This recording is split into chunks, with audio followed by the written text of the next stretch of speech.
Hello, everyone, and welcome to another episode of the Rouge Rugby podcast. I'm Stu Hardy, joined as always by Derek Brissett. Derek, how have you been?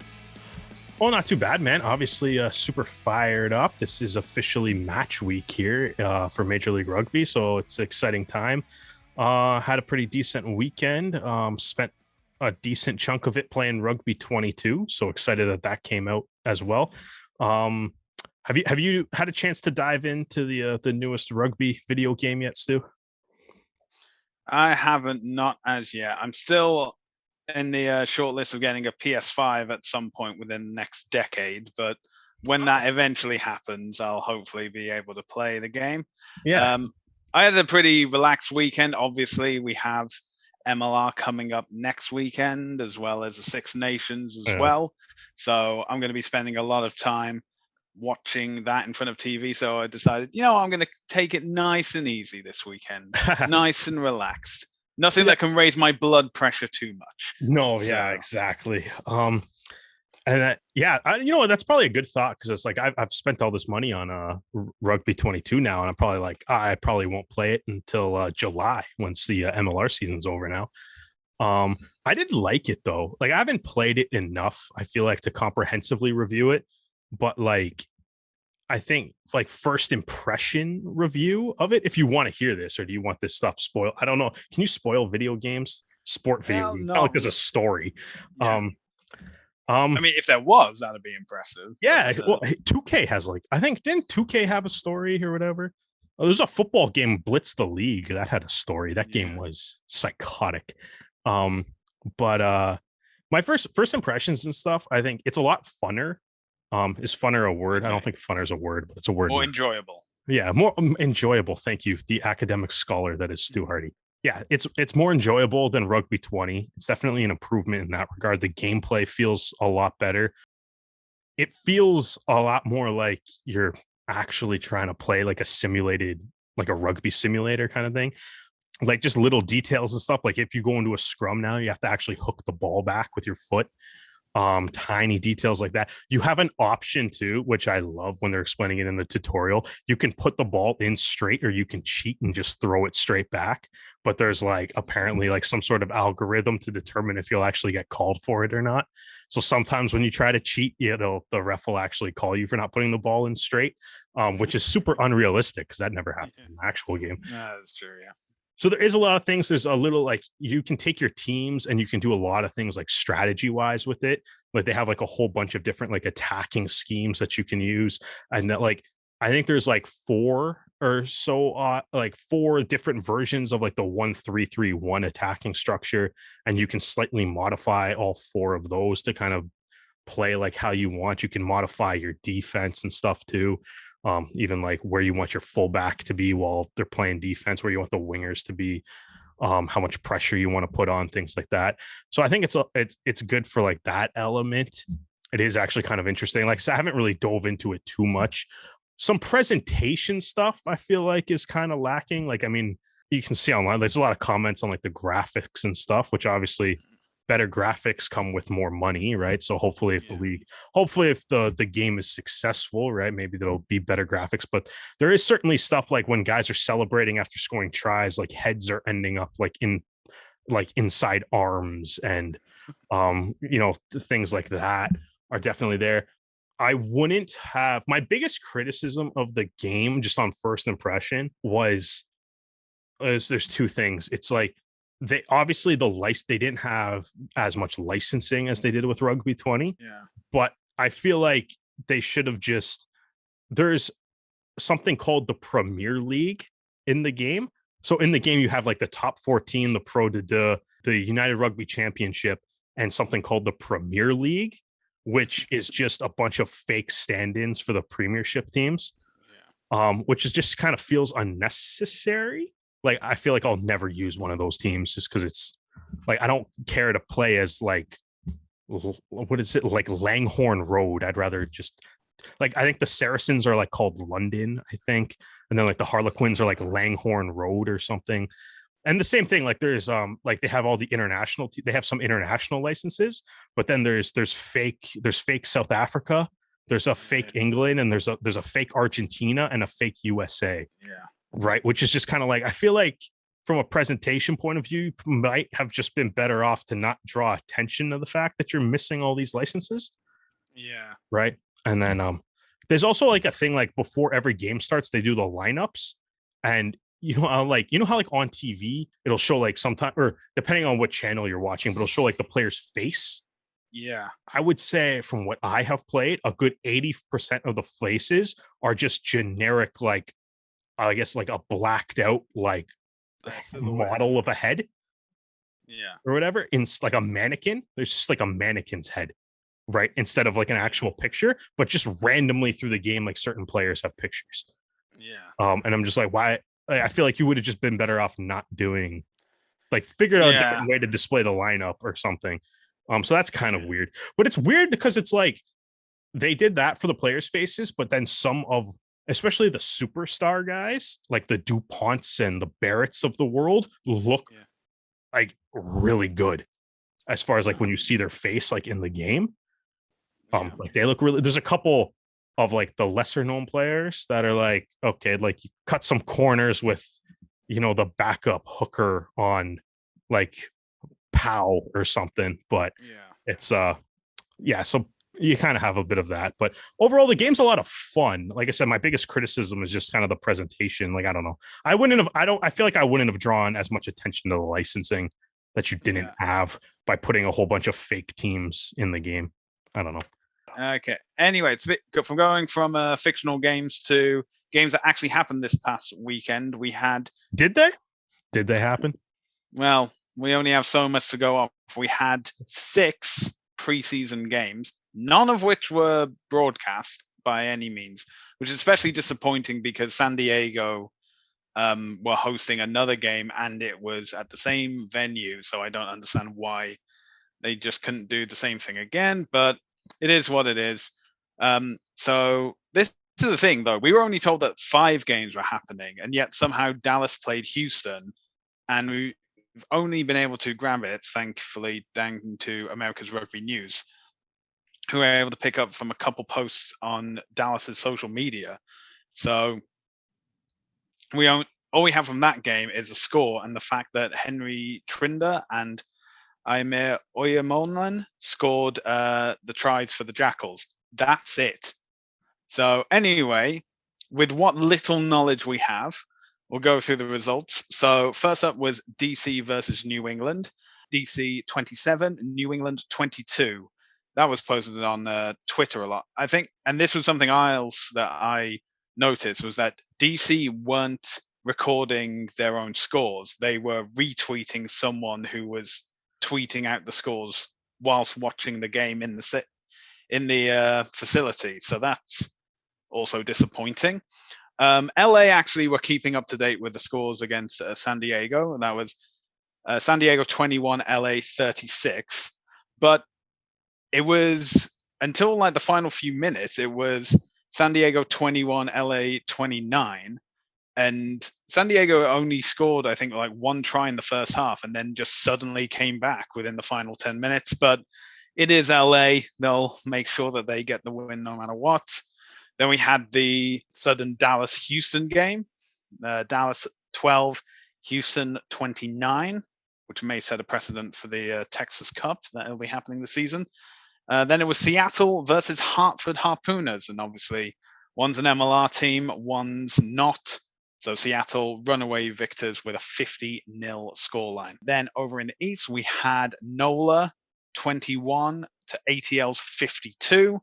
And from ARN, this seemed to be a mixture of 2 halves more than the same team throughout the game with a few substitutions, because they were saying that at halftime it was 21-14 with the Gold having a much more experienced starting 15. But then switched over in the second half, and it was runaway victory for the Rattlers, who scored 38 points unanswered. But yeah, that's really all the details that they've been able to gather. And finally, Austin versus New York. Now, New York scored the first try. So the try scorer for New York was Dylan Fawcett, and the conversion was done by Sam Windsor. So the highest try scorer and the highest point scorer in MLR history lining up to make points. the afternoon didn't really go that well for Rugby New York because Austin then put 58 points against them.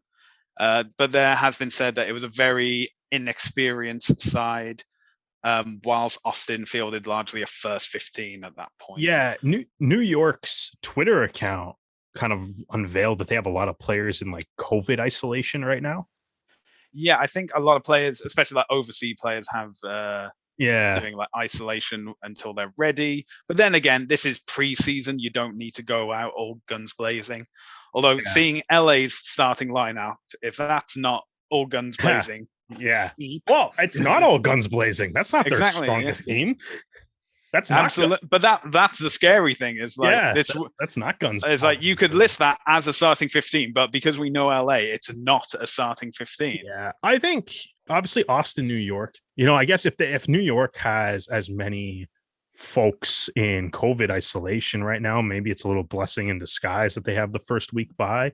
I remember when we had when the schedule first came out, I think we kind of talked about how much that kind of sucks if you have a first week bye, but maybe if they're having some issues with some players in COVID isolation and stuff, maybe it's a little bit of a blessing in disguise perhaps for them.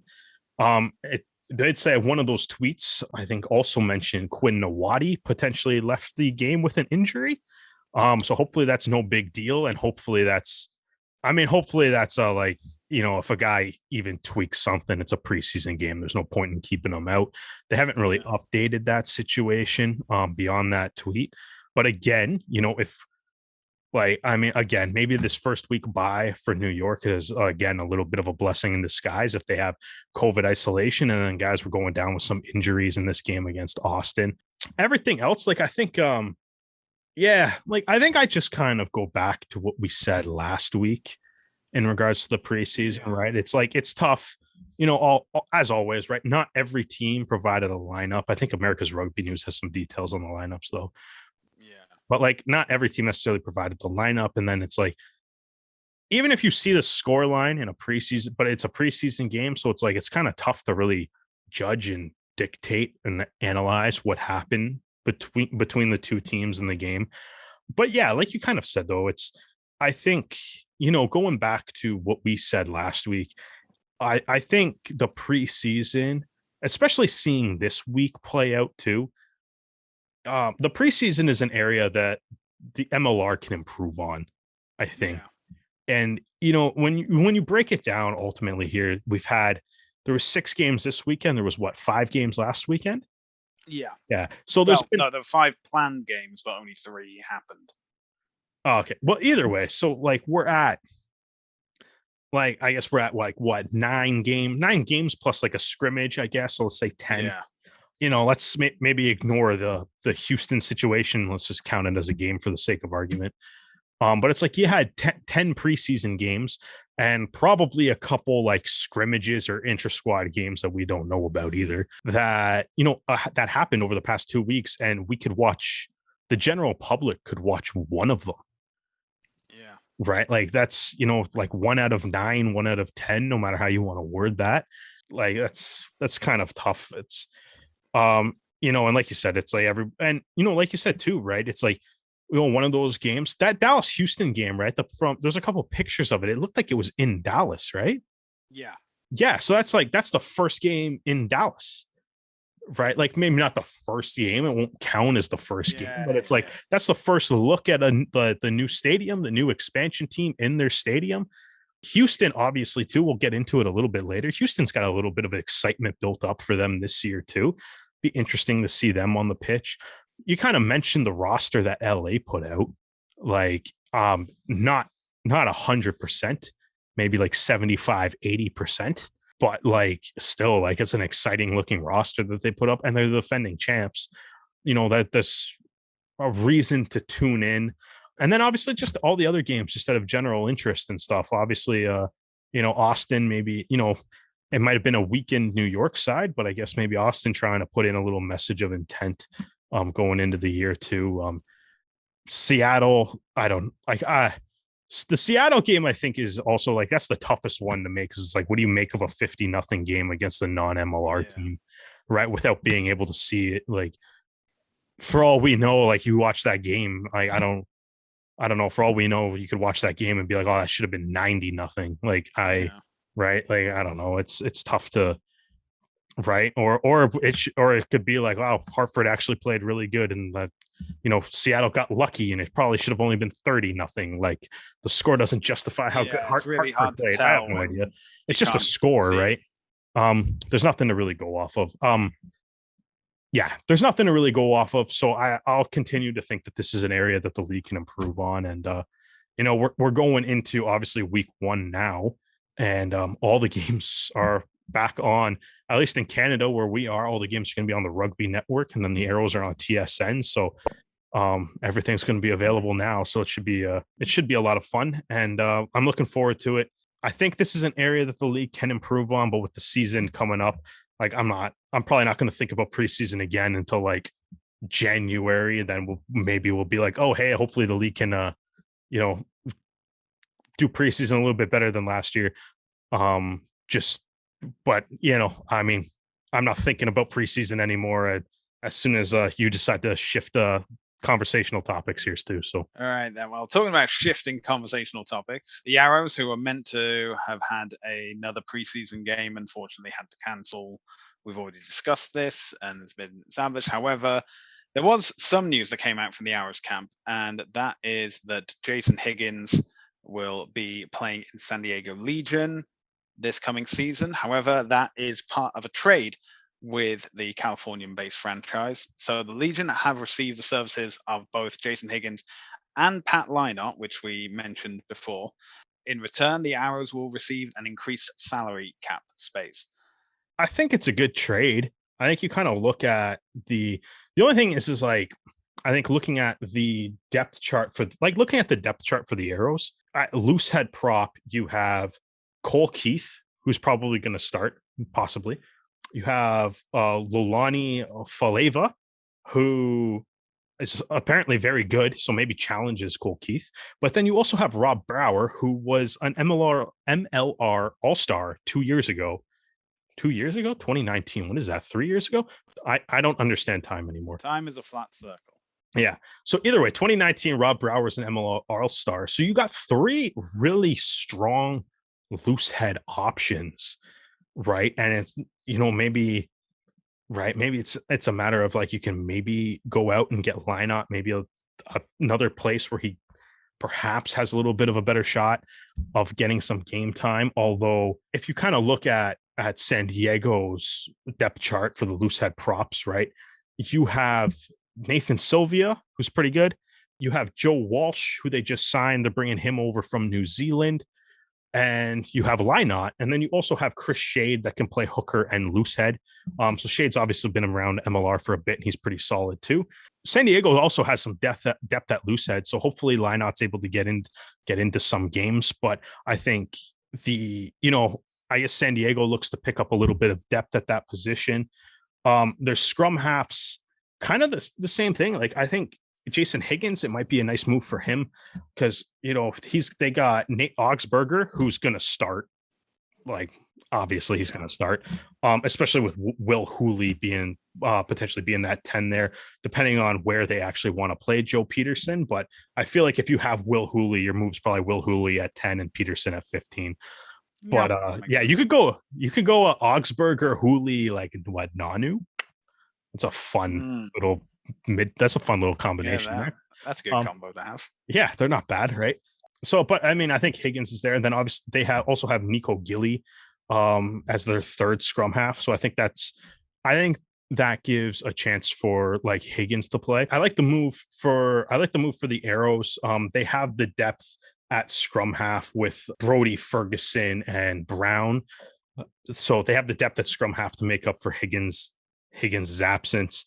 They have the depth at loose head to make up for Lynott's absence, and you get a little more moolah to spend on some big name players that they have acquired over the course of this year, or to use with however they please, right? So that's always good. It's always good to have a little bit of extra space in that salary cap. You never know how the year's going to play out, right? Again, kudos to the teams for actually releasing the full details of the trade too. Still doesn't happen for every single trade, so it's nice to see just kind of, I think looking at the Arrows roster this year, man, I like what they did with it. I think, as we'll kind of get into the season and stuff. I mean, I think one of the as we talked about, one of the biggest issues was last year with some front row depth. They addressed that, and they addressed that to the point where you can trade Pat lineup. Yeah. Right? Like, and it makes sense and it works, and you're not even worried about, you're not worried about if they traded Pat Linot last year, we would have been panicking. Yeah. Or whatever, right? But but hey, it's 2022 now, and you look at the Arrows front row. Like I said, you have Cole Keith, who is, obviously who's one of the starting props for Canada on many occasions, right? He has got 24 caps. You got Rob Brower, who's an MLR. Why is that so hard for me to say right now? It's not like it's the league we do a podcast about every single week. But it's the MLR All-Star the last time he played a full season. And then you obviously have Luani Faleva, who comes over from Hawke's Bay. Obviously, a good relationship with the new forwards coach, Francisco de Forms. So that's also exciting, right? So there is that depth. Isaac Salmon coming in. He's strong. He tightens up the tight head side there. So there's some depth with Roland, and then two young guys in Warden and Ouellette. Draft pick, and then obviously, the crossover athlete from Laval, Rouge football. The other big thing too is I think like picking up Kyle Bailey. That's a big, especially with Deanna gone. That's a big help for like the line out and everything like that, the leadership as well. So I think the big thing, the biggest question to me is obviously Ben Lesage got traded, right? He was phenomenal last year, right? Again, he was a 2021 All-Star, right? First team All-Star, right? So he got traded for James O'Neill, and for James O'Neill, a draft pick and some cash, right? But the guy that's brought in to replace Lesage is Weta Tafaga, and I think that's kind of the one thing I'm really curious to see how that works out this year. If Tafaga can match that intensity that Lesage brought last year, then I think like the Arrows are all right, because everywhere else there's a lot of depth. So I'm looking forward to seeing what Hood, Robinson, Bartlett can do. And then it'll be interesting to see. They got some options in the back three to see what they do with like the wingers and the fullback, especially a guy like Mirez can kind of bounce around between the two positions. Obviously, Sam Malcolm's coming back too. This team is the biggest positive that the Arrows have right now is it kind of returns to what they looked like 2020, right? Because they look like they might be the deepest team in the league again, right? Which kind of wavered a little bit last year due to some crazy circumstances, right? But I think they look like they're kind of back to being potentially that deepest team where, again, and I would kind of go like, you can look at the wingers and stuff and be like, guy like Johnny Sheridan's still there, who, maybe has through the length of his MLR career has just been a depth guy, but every game he plays, he's stepped up and has handled himself quite well.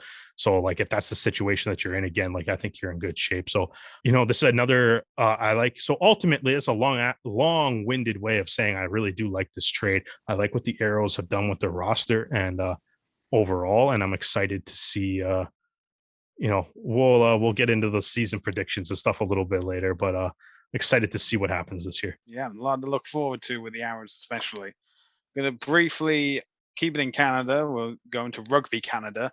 So as we're recording this, it has been announced that Jamie Loveshek has been appointed as the interim CEO for Rugby Canada, which will be effective from February 1st, 2022. And as we're recording this on Monday, he is interim CEO from tomorrow. So either way, by the time you're listening to this, he will be interim CEO and hold that position until the middle of the year, in which case Rugby Canada will have announced their official new CEO to take over. Now, a brief look to the past, because we're going to be looking at the final two episodes of Inside the Scrum. Very fortunate that episode 6 was able to come out a little bit earlier this evening, So we're able to watch it before recording the podcast.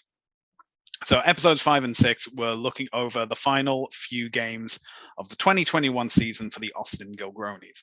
Episode 5 set it up to, I believe it would have been week 16. So with only 2 games left to go for Austin, they were still in the title fight to make it into the playoffs because it was only the top 2 teams and they were third at that point. However, in episode 6, spoiler warning, for a game that happened 6 months ago, they were up against LA, and it was a case of, the same old problems coming through, getting into the 22, unable to score, and ultimately their loss to LA, they said, was the catalyst for eliminating them from the playoffs and keeping them third in the West. That did eliminate them. Yeah, because Utah won that week too. So that was it. Yeah, that was but it was Utah. It was Utah's win that put them mathematically beyond. Yeah, well, that was it. So, yeah. See, I remember all these little details that they skim over. I gotta say, I think my favorite story element of the last 2 episodes was the Austin Gilgronis doing the mini golf team bonding thing, segueing later to when they were in California training and they went to do actual golf, and someone on Austin, I couldn't tell because their head was down wearing a hat and the camera didn't linger on them long enough, hits like a 70-foot putt. So Sam Harris, the mini golf training session earlier in the year, Sam Harris is clearly playing like 4D chess with like the training of his team. In the sense of, it's like, not only did he make them improve their rugby skills, clearly he's got the whole team working on the golf game with the mini putt, because they're just out here sinking 70-foot, like really hard breaking uphill putts when they get to the actual golf course. So whatever they're doing is working. And also, how psyched is that Austin player, who I still couldn't identify because his hat was covering his face the whole time. How psyched was he that he got that putt on camera? Like that putt is the one that made national TV. And as opposed to what I'm sure is plenty of other drives that ended up in the Pacific Ocean or something. One thing I really liked from episode 6 was it's between the LA game and the DC game, and it's the coaching staff's doing a interview with the players on the team and saying that they want to keep them around, or that their time with Austin has come to an end. So Rod Waters, for example, I think they focus on him in episode 5, and then they focus on him again in episode 6, and saying, and I also like how they said, like, we're not going to leave you high and dry. We're going to help you out any way we can, whether it's to another MLR team, whether it's to stay in Texas or to go overseas, anything like that. And there was discussion with one player about, do you want, he was asking if it's going to be a trade or if it's going to be a release. And when it was asked, like, oh, which way do you want to go? And you would think, like, oh, if you want to be in MLR, you can make it a trade. That may make it easier and stuff. But like, with him giving his reasoning of saying, like, I want to release, I want full control, you can be like, oh yeah, that does make sense. Like anywhere you go. And he was Sam Harris was also saying, like, oh, if you want to be involved in like the backroom staff, like part of the coaching setup by any way, for one of the players, they didn't I didn't get their name, unfortunately, but that it's showing that, because this is the problem with like professional sport, as in you have to make these difficult decisions of which players are going to stick around and which players you're going to have to leave out. But there's obviously like the humanity side of it. I mean, they open every episode by saying that family means everything, and they want to treat the AGs like a family, and you support your family in any way and shape you can. So if a player has said, look, I want to still be in MLR, I want to be able to play regularly, do you think that there's a spot on another team? Or I prefer to be with Austin, but if I have to go to another MLR team, I prefer to stay in Texas. And then there's some people who would be like, you know what, I appreciate my time with the AGs. However, I think my rugby journey is coming to an end for whatever reason, shape, or form. It's nice to see that so this is like the kind of thing you want to see in these type of documentaries, I feel, at least, because you can watch the season that's just been, and you know like we knew how this season was going to end. We knew how this documentary was going to end for the Austin. We knew they were going to finish third. They weren't going to go to the playoffs. But it's all those bits like behind the camera, like crazy golf, and then putting that 70-meter putt, and then going through all like the coaching decisions and things like this. This is the stuff that supplements what you're seeing. And I think it was like great addition to have for the show. Yeah, I'm glad you brought that up because I was going to say that was my favorite part of the entire 6-episode series. It's really fascinating I think, as a sports fan in general, it's just really fascinating to see those conversations, to see like, because it is something tough that we all know happens, right? In pro sports, guys get cut all the time.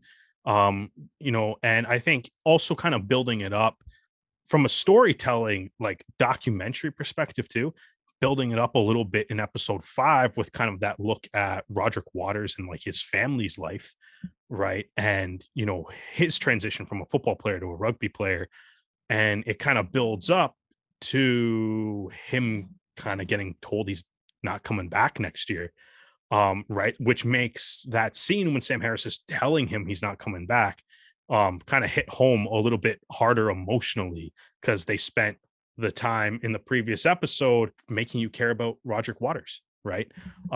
So I thought that was kind of well done. Very interesting to see like those conversations, because I think, no matter how big of a fan you are, how closely tied to the team that you are, how much you may know about like your team, like that is something that you never get to see.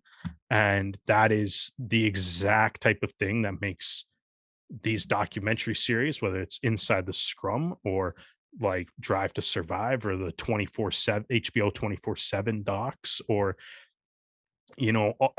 All or Nothing. It's like the things that make the documentaries work are showing fans the bits and pieces of the things that they never get to see. And I thought showing these conversations that Sam Harris was having with the players at the end of the year, even like, telling guys that like the plans for next year, some guys, get the devastating news, that, they weren't coming back next year. Some guys, with tears of joy finding out that they're going to be back next year and they're getting like another contract offer, a contract extension, or, and like that kind of stuff is what makes these shows, right? And it's like, I think episode 6 having that full scene with the exit interviews was the best part of the entire 6-episode documentary, because it really, it kind of showed why these things work really well, like why these documentary series work really well, like why fans love them, because you get that inside access to something that like you would never see. And quite frankly, like, I mean, I'm sure there was plenty of stuff that was said in those interviews that wasn't put in the show, but it's like you never get to see any of that. So I thought that was really well done. Just, I guess as a general thought on the series overall, I really liked it as a whole. I really liked it. I hope that they're doing it again. I hope they continue to do it. I mean, maybe pick a different team for this year. Or I mean, even if you don't pick a different team, like it might be fun to just be like, all right, let's see like how Austin kind of, whatever happens this year, let's see how, the story continues with the Austin Gilgronis if they don't. But like, yeah, I don't know, maybe pick a different team. But I think like whatever they end up doing, I think this is a thing that the MLR should definitely keep doing. It was quite enjoyable, and I'm sure like, as time goes on and stuff too, like it's like I think as time can go on, I think like it can still get better. But I think like their first kind of go around of creating a documentary series with the Austin Gilgronis, I think it was great. Like I was thoroughly entertained by it. And like I said, like this, the last episode's my favorite one just because of that exit interview scene was fascinating to watch, really. Right, we're going to move on to a bit of MLR and actually rugby in general news. A big announcement that happened this week, and of course, it's LA with making the big moves, especially just as the season is about to begin.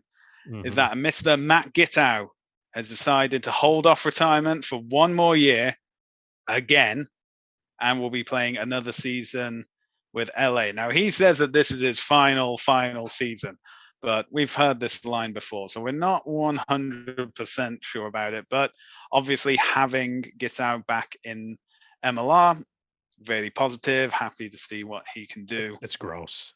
It's not fair. Of course, it's not fair. Yeah, it's LA. What do you expect? Wow. Yeah. I mean, like if you go back to last year, I mean, we've brought up the All-Star team a couple times already, but like the All-Star back line, the first team All-Star back line was Goddard, Gittow, Meeks, Lesage, Vandermerver, Dominguez, and Teo. And all four of the Giltini guys came back, and they have Lesage.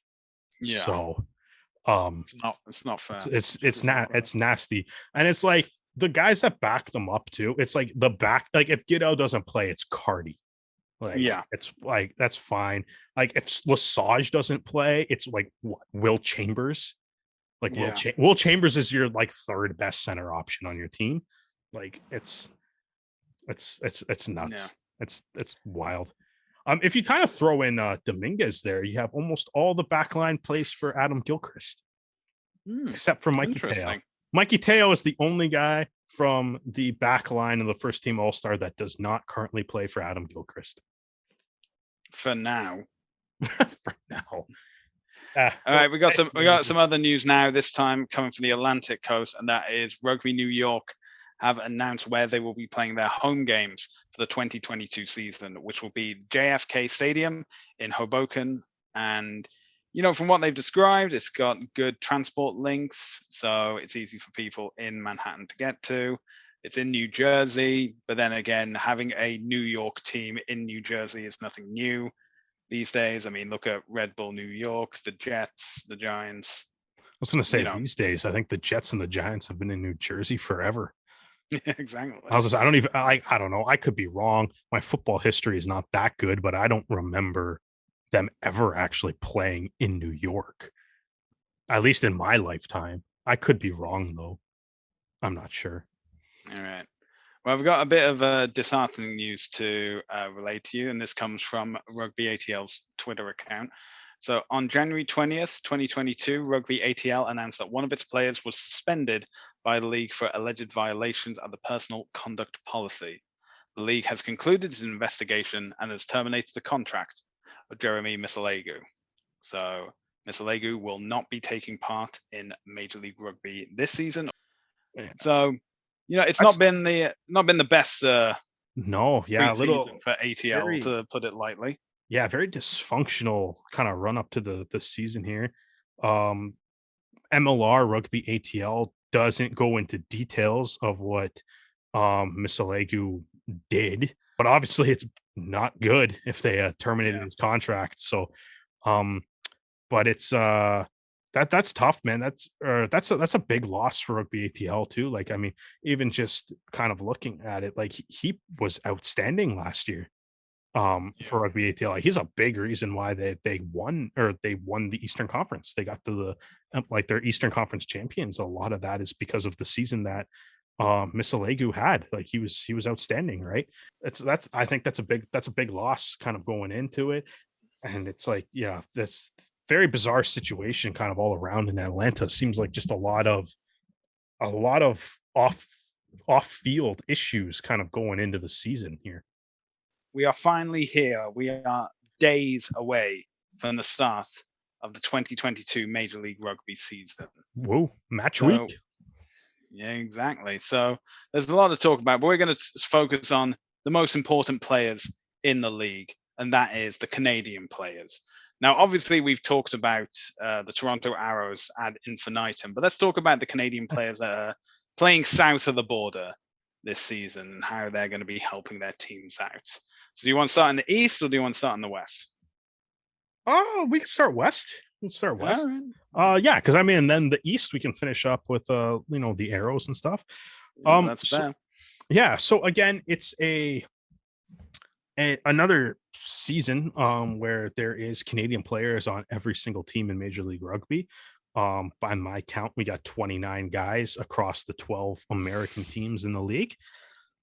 So kind of in so you got Austin, we have Cole Davis in Austin. Obviously, Davis played there all last year as well. He might be in tough for some starting time, obviously, because Connor Mooneyham also plays there on the wing, and they picked up, one of the biggest things that with Austin, that like we said, was highlighted during the season or during the inside the scrum, their inability to score. So they beefed up some scoring talent. They picked up Marcel Bracchi, they picked up Marco O'Keefe, and they also picked up Julian Dominguez from NOLA. So between Dominguez and Mooneyham, Davis might be in tough for picking up some starting time there. Um, moving to staying in Texas, because as fun as this league is, it's kind of weird how alphabetically the first three teams are all in Texas. Um, right. So, up first, so sticking in with Dallas, you got Liam Murray and Mo Abdelmanem. Right, like, so yeah, obviously Dallas the expansion team. It's gonna be interesting to kind of see how they do this year. I think like expansion teams have traditionally done pretty well in their first years in this league. Yeah, Yeah. Toronto and New York made the playoffs in their first year. You had LA obviously win a championship in their first year. You have Rugby ATL got to the Eastern Conference final, or sorry, were the Eastern Conference champions in their first year, or their first full year, I should say. Yeah. Kind of tough to really judge anything based off 2020. So Yeah. their first full year, I guess, but I guess Rugby ATL is not really a true expansion team to 2021, but like there is a precedent, I guess, for success for expansion teams, but I feel like that might be running out just as there's more teams, there's more leagues, there's more the player pool is getting thinner, right? So Liam Murray, so he can kind of play on both sides of the scrum, which is I think a very useful and versatile thing for the Dallas Jackals. Hopefully he's able to kind of mix in some play time. That'll be interesting to see how that all plays out. Mo Abdelmanem, looking at the flankers that are on Dallas, McKill, Gentry, Bronson Tellis, Amir, Oyem Honolin, they, Abdelmanem should start. Like, I think, like even looking at their eights too, like I think he should start. Like, like put him in the 7 jersey, let him put him in the 7 jersey and just let him get every single ball back for you. Yeah. He is like, I mean, your team's called the Jackals. This guy, He is a jackal. yeah, he literally is the Jackal. Like, that's exactly what he is. He is the team, it should be, might as well just be named after him. So I think that's an exciting prospect for him. Houston, Houston, obviously, man, this is going to be a fascinating team, I think, going into this year. So obviously, Robbie Povey, fullback, fly half, probably benefits a little bit from the fact that Sam Windsor is now in New York as far as fly half or potential fly half time. However, because we're talking about the Houston Springboks, David Kotzer and Kian Meaden have been brought over. They're both South Africa under 20 players. Right. So so like there's definitely probably some talent with that. Obviously there's been a massive influx of South Africans into this squad. Povey, though, it'll be kind of interesting. Povey's one of the few guys that actually stuck around to stay in Houston. So this team's going to be fascinating to me just because like they're basically an expansion team just because like so few guys have actually, you know, were actually on this team before. Completely new coaching staff, completely new management, completely new player personnel, for the most part. So it'll be interesting to see. It's just the only thing is like when you look at that logo, all you see is losing. But I guess, but hopefully they can turn that around this year. I was to say now moving on to, I guess, the unofficial favorite, new favorite Canadian American team. The LA Guiltinis have 6 Canadians, which is by far the most of any team in MLR. Um, right, Canadian/Canadian eligible players. So a lot of them are new to the squad too. So they picked up Justice Sears Duru. They picked up Ben Lesage, obviously, and they picked up a Canadian eligible Australian, Les Lualahe Makin. Um, so he played for like the Brumbies and Super Rugby, so he's coming over. The press release for the Guiltini said that he's Canadian eligible. So Sears Duru definitely has the most international experience of all of the loose heads now. You can technically, I guess, with less Lindsay Stevens and Sears Duru, you can run an all Canadian front row in theory, if they so chose. That could be interesting. Um, Corey Thomas obviously is going to be back. He was phenomenal last year and earned a spot on the Canadian national team, and hopefully looks to build off of that because he was probably one of the best players for the team during the test tours this past year. The fun, I think the fun of this is going to probably in the back line because you got DTH, one of the best, arguably the best Canadian player possibly ever. He's in the conversation, maybe. One of the best there. And then you have Ben Lesage, who was phenomenal for the Arrows last year. Both of them, as we mentioned earlier, all-star teams. That's going to be a crazy, crazy backline in LA. Quite frankly, if this team doesn't go like 14-2, they should be ashamed of themselves. It's like they're going to be nuts. Continuing, we already kind of talked about San Diego a little bit. Obviously, they got Pat Lynott, Jason Higgins just announced through that trade. They also have Michael Smith and Josh Thiel. So Smith, obviously, he benefited a lot last year.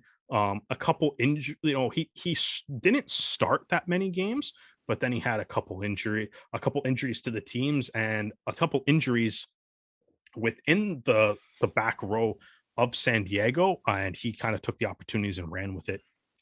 So that was he had a great little breakout season last year. The back row for San Diego continues to be great though. So it's a good opportunity for him, but he's definitely going to have to work for this, the starting jersey. Obviously you already have Dan Pryor, Chris Robshaw there. Like it's already loaded, right? Like you could already start Robshaw and Pryor, and Smith's already on the bench, not even taking into consideration the other players that are still on that. It's a very deep back row for San Diego as well. Smith can definitely, pull his weight and play in that group, but he's also probably going to have to earn it. So interesting to see how that goes. We talked about Lynott and Higgins already. Thiel, just learn every single thing you possibly can from Mananu. Yeah. And if you get to play, hopefully it's with Mananu because he's probably going to make you look really, really, really good. They also have Tion Lutz, Thomas Moriani. So they got some good centers in San Diego too. Mananu, though, is obviously just a completely different beast on his own. So that should be fun for Thiel for Josh Thiel to learn from. And then finally you got Seattle, who, was, I guess, the former, like Canada's favorite American team. Lots of guys not coming back though when they're down to just kind of having 3 Canadians: Nakai Penny, Travis Larson, Reed Watkins at scrum half, right? So so obviously a bit of a Canadian presence in the back row. You probably, I mean, Penny and Larson. I think the biggest thing is like Larson obviously has Reichert Hadding to contend with at number 8.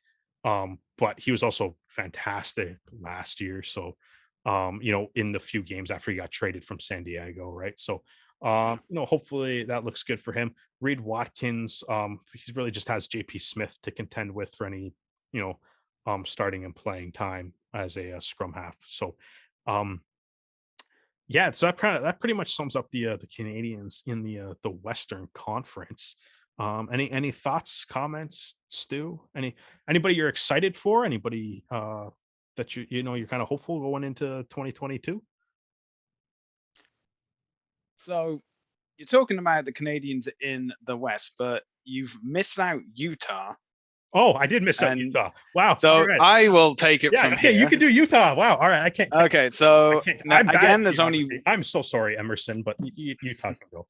okay. So Emerson Pryor, one of the draft picks for 2022, is now listed in the squad. And say Utah, they were second in the Western Conference last year.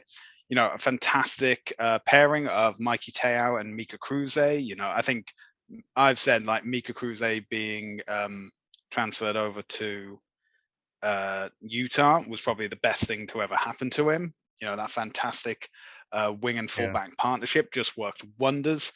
We have Olive Khalifi, who one Yeah. of the That's a big props man to contend with for starting. exactly, yeah. So definitely lots to. So that's what I think, because you have, if you look at the props that are listed, 3 of them are US Eagles. Well, So yeah, the loose head props are Emerson Pryor, who yeah, from our point of view is clearly the best, yes. without a doubt. Yes, of course. We've established this multiple times. Complete unbiased opinion, clearly the best. Yeah. But that's the thing. We're not the selectors. That's the problem. Yeah, so. Exactly. Brendan Sparks knows. That's why he drafted him. Exactly. Drafted him for a reason. But that's the thing. Either way, you've got 3 players and 3 props that have international experience, and will be able there to be the litmus test. There's some good for which props Emerson to learn Pryor from can put himself against. Yeah, I was gonna say there's definitely some good props to learn from. The loose head props are Olive Khalifi and Franco Vandenberg, though. So those are some dudes to compete with some playing time for. So I'm looking forward to see what he does, though, man. I'm really excited about Emerson Pryor. Just as like a prospect and stuff. Obviously Dan loves him because our former co-host Dan absolutely loves him because he went to Trent. So all the Peterborough lads kind of sticking together. Absolutely. But it's I'm excited to see him. I can't believe I'm so bad at geography now that I forgot Utah's in the Western Conference. But thanks for calling me out on that, Stu. All right, so we're now going to move over to the Eastern teams. So we're going to start with the New England Free Jacks, and they have 3 Canadians in their squad. Announced there is Foster DeWitt as a hooker, Regan O'Gorman as a lock, and of course there's Captain Canuck Josh Larson himself. So you now got Regan O'Gorman not only joining him as another lock, but also joining the sole Canadian for the New England Free Jacks last year as well. So, Canadian company in the second row, and obviously Foster DeWitt, capped hooker for Canada as well. Dougie Fife, he's back for another season. He was, a huge fan favorite, as was co-captain Bowden Walker in up fly half as well. But, there's great selections to have here. Lots of influence from New Zealand. Obviously, I've just mentioned Bowden Walker as an example. There's Slade McDowell as well. Joe Johnson, who whilst is from New Zealand, is qualified to play for the United States. Alex Johnson as well. Again, a prop who is from New Zealand but is eligible for the Eagles as well. So, they made some good choices. I think New England, obviously they had very much home advantage whenever they were playing. They have now changed locations as well, so it'll be interesting to see how they play out at Veterans Memorial Stadium. You got a new coaching staff too, though, right? So there's a lot of changes, but hopefully for the positive thing. I like the squad overall. Like it says, it's cool to see the New England picking up some more Canadians. Be fun to see get an all Canadian engine room going with Larson and O'Gorman, and then which I mean hopefully is a possibility that could be fun. They do have a lot of hookers just like in number, Which I Yeah, they mean, got 4. yeah, which that's a lot. But seeing as only one of them, to my knowledge, has international experience, Foster DeWitt should be, the starting Yeah, the other hooker two are of from choice. then they also have guys from New Zealand and South Africa. So Yeah, that's but yeah. you're forgetting that one of them's a Canadian, so he's obviously first Oh, yeah, choice. the Canadian players are Well, better. in our book at least. Yeah. Well, So that we can't well, speak I for the think selected. Dewitt's another guy though too that's like, he's an exciting front row prospect for Canada. Yeah. Right. And like you said, Speaking he's already got a cap under his belt, and like hopefully it's an opportunity for him to play and earn more caps come the next test window, whenever Canada whenever Canadian jerseys are back on the pitch. Yeah.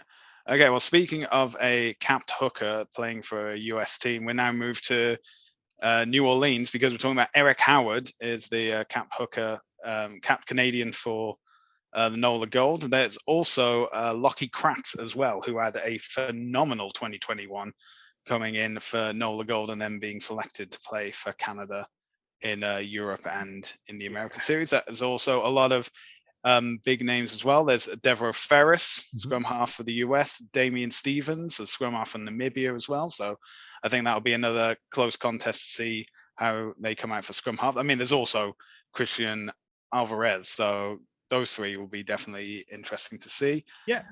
Some departures. We've always said Julian Dominguez, who was, big fan favorite from NOLA Gold, from what I gather, is now over in Austin as well. But there's obviously the gamesman captain as well, Cam Dolan, leading the gold again.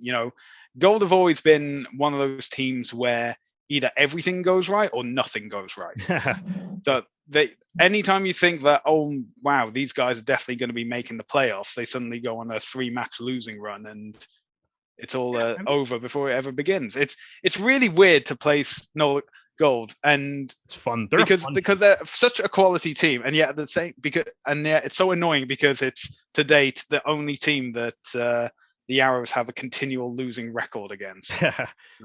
Yeah, well, I think like it's kind of fascinating though, because it's like obviously like NOLA lost some big names or whatever. We mentioned like Holden Younggerts headed out to New England.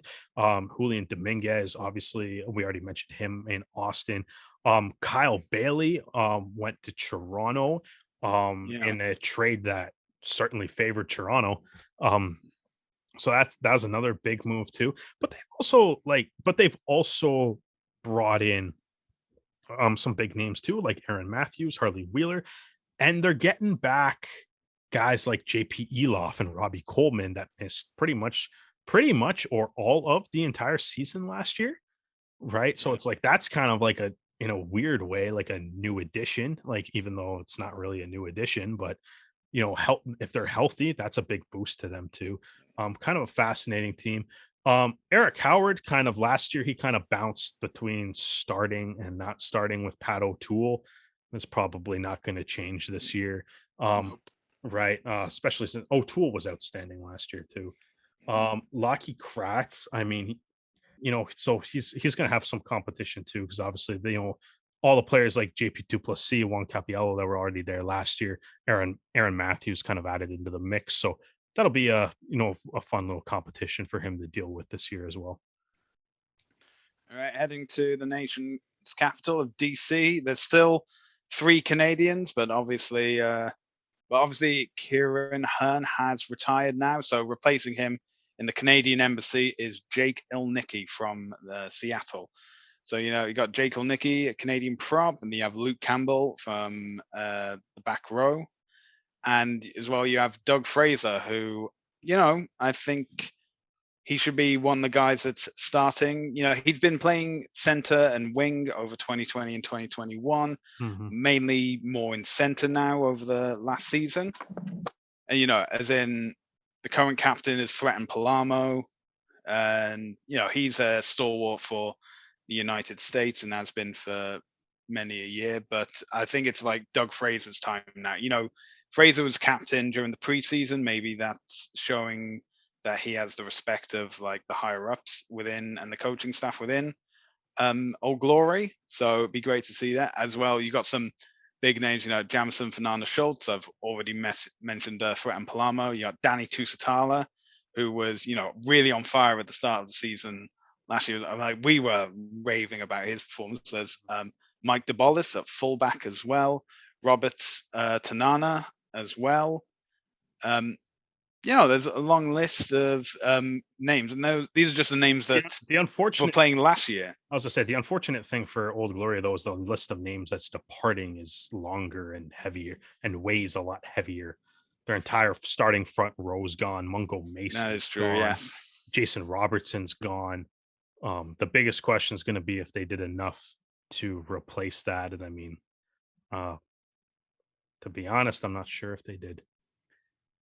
Yeah, well, they obviously finished 5th in the East last year, but they'll obviously be striving to get further up the poll. Now we're going ahead to see. So 9th, they named it twice, New York, where we have 2 Canadians this time round. Joining Quinn Nawadi at centre is Andrew Coe from the Sevens, joining him on the wing.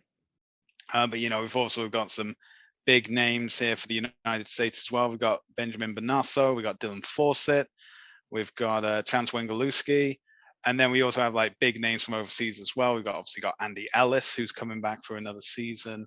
We got Sam Windsor, MLR All-Star, definitely. Ed Fido on the wing as well. So, and there's obviously some other Kiwis there: Brendan O'Connor, Cara Pryor.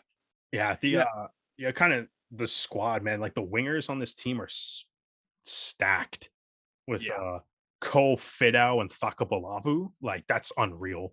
On the wing, this team looks nasty. And obviously having Sam Windsor joining, the highest point scorer in MLR history. It's obviously exactly. So I guess is that going to be the 9-10 then? I guess you go Ellis Windsor.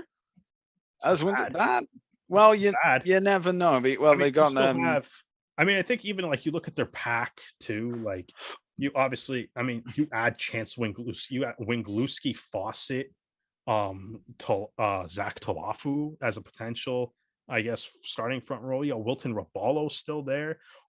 They have 3 tight head props that are all capped. Yeah. Like their entire, so they have Wilton Raballo from capped by Brazil, Zach Talafu capped by Samoa, and Kololo Tiuloma capped by Samoa as well. So all 3 of their tight head props have been capped. You got Wengalewski, you have Nick Mayhew coming over from New Zealand. Dylan Fawcett, if you haven't heard of him, he's pretty good. Right. So and then you still got Breakley and Savetta. Like it's on paper, this team's nasty. It's gross on paper. So it's gonna be something, man. And then we've got Quinn Nawadi obviously being in the center too. And then we got finishing off the East, we've got Rugby ATL. Now we obviously have another Canadian captain in Matt Heaton leading in the back row, and he's also joined by Connor Keys. But again, this is a team with only 2 Canadians in it, so this is probably the reason why they're downfall during the season. Not enough Canadians holding the fort together. But that they've had some significant name departures as well, but they've still got some. They got Kurt Coleman, then fly half. They got Ryan Nell, center. As we mentioned, too, like Jeremy Misalagu, like that's a big loss right before. We also have Mr. Motorbike, Harley Davidson, back on the wing, obviously after his nasty injury spell during the start of last season. Marco Jans van Rensburg, the great hooker, I think irritatingly to see. Then you've also got things like Jason Dahm, Ross Deacon, Damon Torres, Roman Garus. They're still great names, and despite everything that's happened in the preseason, Rugby ATL is still, the guys with the target on their back. They're still the team that you're looking to be. And then, of course, we finish off heading to the Great White North, and look at all those Canadians in the Arrow squad. But that's it. Now this is the thing: 31 Canadians by my count. So but then we've also got the non-Canadians that are coming through. So Faleva and Salmon as well. Defuga, but then we've also got the stalwarts. We've got Gaston Mires, we've got Toma de la Vega, And of course, we have the return of Sam Malcolm that a lot of Arrows fans will be great to see Very again. excited about. Yeah, like I said, kind of maybe a little bit earlier. I love the depth in the front row, bringing in guys like Faleva and Salmon, couple draft picks in the front row too. I think that's really going to help. That like I think looking at this squad, they addressed the holes that needed to be addressed. There'll be definitely certainly some competitions for spots. The back row is absolutely loaded. Um, Yeah. it's probably the Arrows back row might be individually like there's 6 through 7 might be the deepest position on any team in the Mhm. league, um, for both talent and just sheer numbers as well. Yeah. Um, obviously, yeah, like I mean, the big loss is Diana, but like Vicolani, and Foley, should be able to.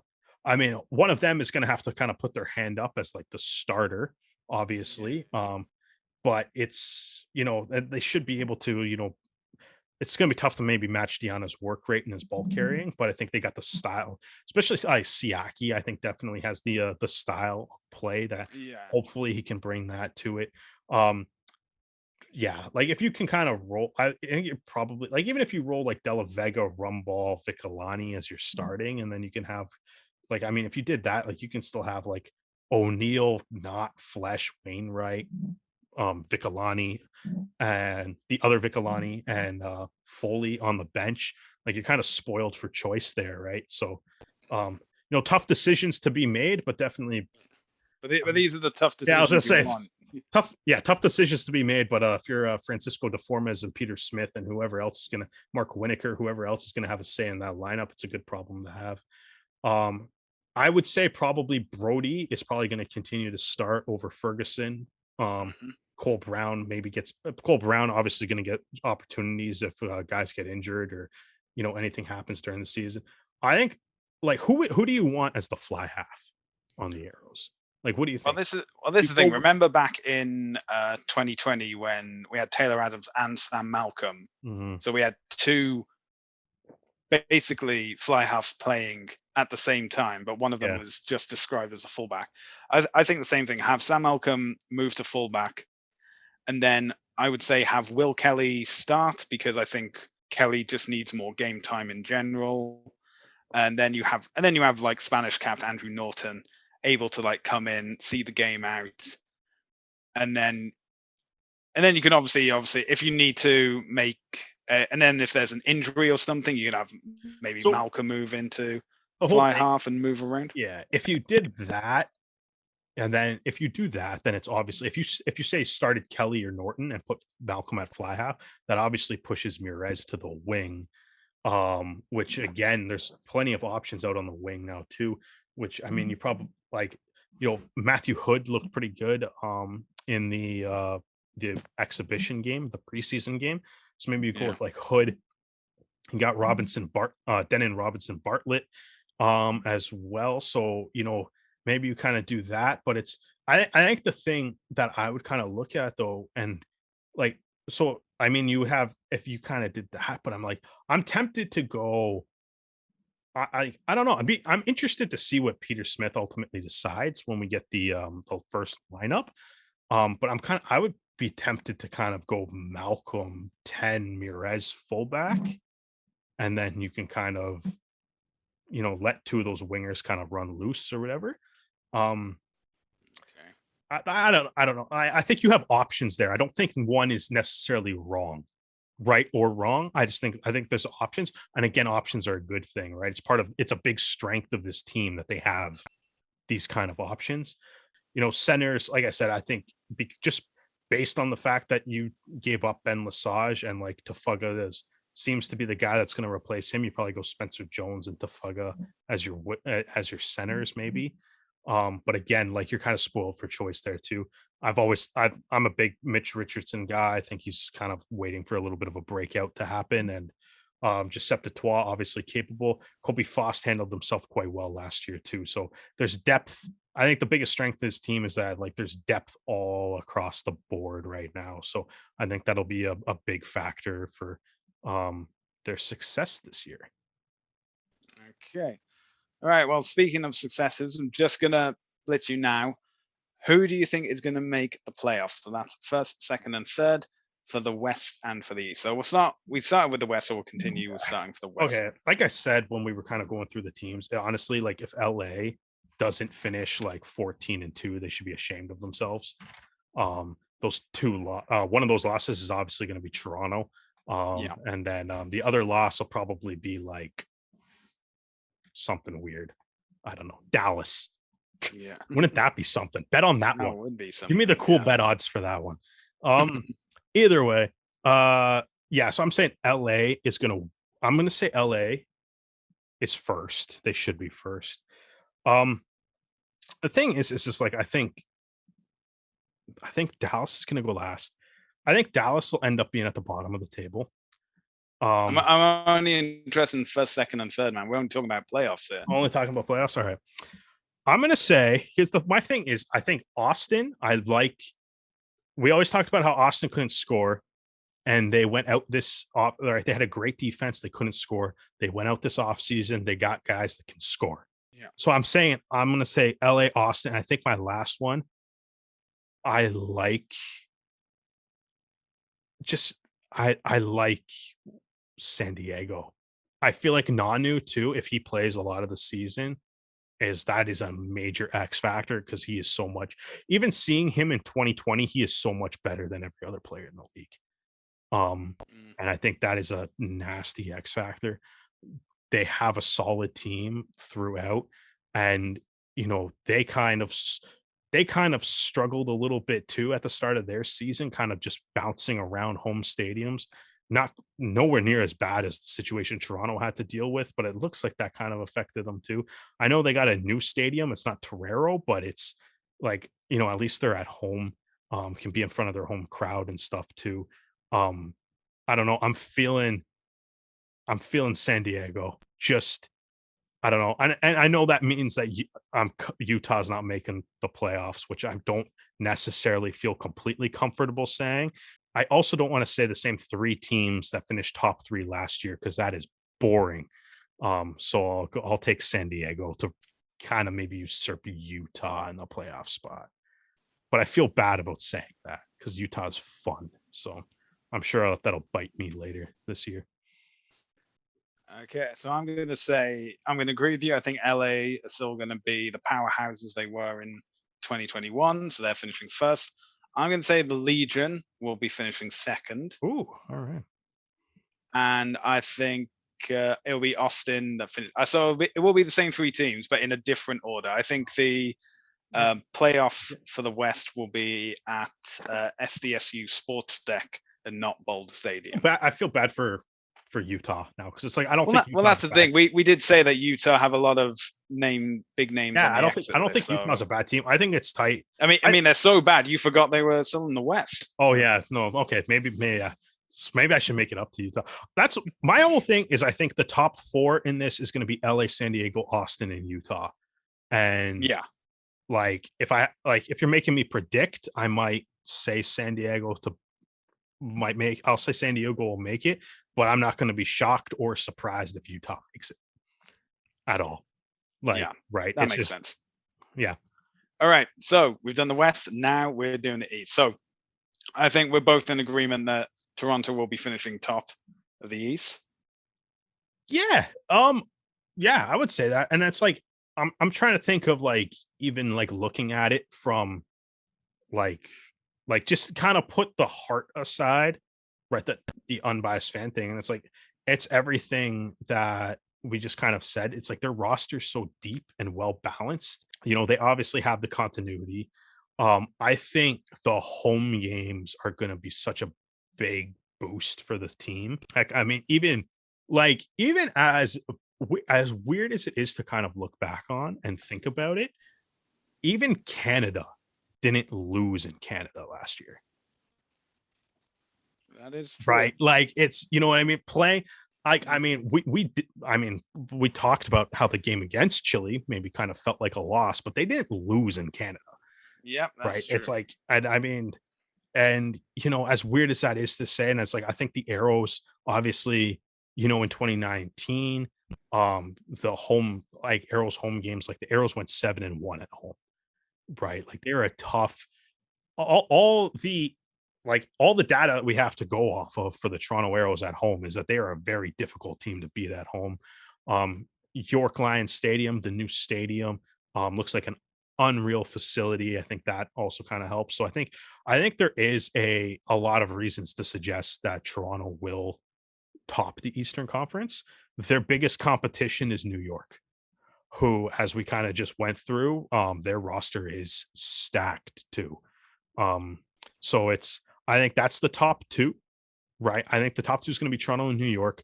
Um, you can maybe fight on the order, but that's the top two. And then I think you have, I'm sorry, Old Glory on paper team in the East. But then I think you're gonna have Rugby ATL, NOLA, and New England battling for that last spot. So I don't think there's that big of a gap between those teams. All right, but if you have to pick one team that's going third, who is it? I was gonna say Rugby ATL, but I don't like they got some bad mojo going into this season. That's not an analytical response. It's just bad mojo going in. I don't know. I don't like it. So I'm gonna say NOLA. I'll say Toronto, New York, NOLA. And then again, though, same thing. If Rugby ATL makes it, much like Utah, I'm not going to be surprised at all. To me, I'm pretty much the same. I think it's going to be Toronto, and then New York, and then NOLA. Because I was saying like ATL just bad vibes coming from there. Yeah, it's like, nothing analytical about Rugby ATL. It's just like you just said, bad vibes. I don't like it. And I think that NOLA had been knocking on the door of the playoffs ever since their inception, and I feel like they've finally decided like this is going to be the straw that breaks the camel's back. This is going to be the thing that breaks us into the playoffs, or it's going to be the thing that puts them in sixth position. I don't know, but we shall see. Okay, we're going to end the podcast with some predictions. Okay, Derek. So I'm going to say the games that are playing, and I just want you don't have to give me any analysis. Don't have to give me any insight. I just want to hear a team name. Who is going to win these games? So first up, we have ATL versus DC. It's just nice to be back doing these predictions. MLR, it's back. ATL DC. What do we got here? The ATL's at home. Yep. We'll go with ATL, Rugby ATL, even though we just said we don't like the mojo going into the year. Okay, I'm going to go different. I'm going to say DC. That's actually a nice pick. That's a nice pick. And now we return to the Toonie. So now he may even made a few interesting choices in the preseason, but now it is all on the marbles. So we have heads for home, tails for away. ATL versus DC. The Toonie is going with DC. Nice. Okay. I feel like DC would be like, I don't know. We'll see when Cool Bet puts out their odds. I feel like DC would be a good bet. All right. Okay. So next up, we have the first edition of the 2022 Texas Cup. It is Austin versus Dallas. And I am going to go with Austin. So, Derek, are you going to pick the same or are you going to pick Dallas? No, I mean, I'm sorry. I think Dallas is going to struggle all year. So I think I'm going Austin. Okay. All right. So what does the Toonie say? The Toonie says they're going with the new boys. They're going with Dallas. Ooh. Okay. So now we have the Titans of Houston versus the Minnows of LA. Wait, did I get that right? Anyway, Derek, who are you having? This is honestly probably the most fascinating week one game because, like I said earlier, no one knows what Houston's going to look like. But I mean, how do you not pick LA? Yeah, you have to pick LA. But I'm very fascinated by this game. This will be very interesting, I think. Okay, and the Toonie, it'll be a 30-point win by LA. All right. Ooh. It doesn't. Let me try that again. It doesn't count if you drop the Toonie. The Toonie has selected Houston. So, the Toonie is making some bold picks out the gate here. I like it. Well, maybe the one from preseason is continuing. Okay, but the Toonie now can select NOLA versus New England. And the Toonie goes for New England. Oh, wow. Right, I'm gonna go with NOLA. I think I'm gonna go with Nola's good at home too. I'm gonna go with Nola. The Toonie is having a week right now, though. Okay, so now we have another all-Western game. We have San Diego versus Utah. Derek, who are you going with? Say, what a game based on the conversation we just had. So I guess I'll say San Diego to not backtrack on earlier comments about them edging out Utah in the playoffs. So let's get San Diego off to a start here. You know what? I'm going to mix it up. I'm going to say Utah. I'm just going to have just to be different, just because we've had the last 3 games of what we've both picked the same. So, I'm going to mix it up. I'm going to pick Utah. Yeah, one of us has to be dumb. Okay, and the Toonie is going for the visitors. It's going for Utah as well. The Toonie has picked the exact opposite of me. So that does not bode, based on last year's results, this does not bode well for me. All right. Okay, and the final game of the weekend is Seattle versus Toronto. Now, I'm picking Toronto. Derek, are you picking Toronto or are you picking Seattle? Toronto by 15. I'll even put a score on this one. Oh, if you want to put the score on, hey, there we go. Just plus 15 for Toronto. I'm just saying Toronto. And the Toonie, and this is going to be the decision of if the Toonie is around next week or not. The Toonie picks Seattle. Wow. So traitor. I was traitor. Either I am having a great week or the Toonie is going to have a great week. One week last year, the Toonie did go 5-0. So I was going to say the Toonie had a couple perfect weeks last year, and I was embarrassed. So if the Toonie is a perfect week this year, this week, this is a bad start for me. I don't know. All right. Okay. So we're going to start for the Toonie. We'll see what happens. Or we both go 3-3. All right. We're going to wrap the podcast up there. If you are looking to watch any rugby this week, we have all the places for you to watch it. So, of course, we've been talking about the MLR. That will be available on the Rugby Network. And if you're looking for the Arrows versus Seattle fixture this Sunday at 10 p.m. Eastern Time, you can find it on TSN. That's either TSN, tsn.ca, or the TSN app. Also on the Rugby Network is Japan League One. There is the Premiership and the URC on Sportsnet. And the Six Nations begins this coming weekend, which will be on DAZN. Thank you so much for joining us for this podcast. If you enjoyed this one, you can find more episodes on Anchor FM and all podcast relating sites. You can find us on social media at the Rouge Rugby, Twitter, Facebook, Instagram, and TikTok. Now, if you're watching this on YouTube, which we do have all our podcasts available on as well, you can see our handles for social media. But if they're listening, Derek, where can they find you? At Percent the Jet across every single social media platform. And you can find me on Twitter and Instagram at Hardman, spelled H4RDMAN. Thank you so much for joining us for this episode. We look forward to you joining us for the next one.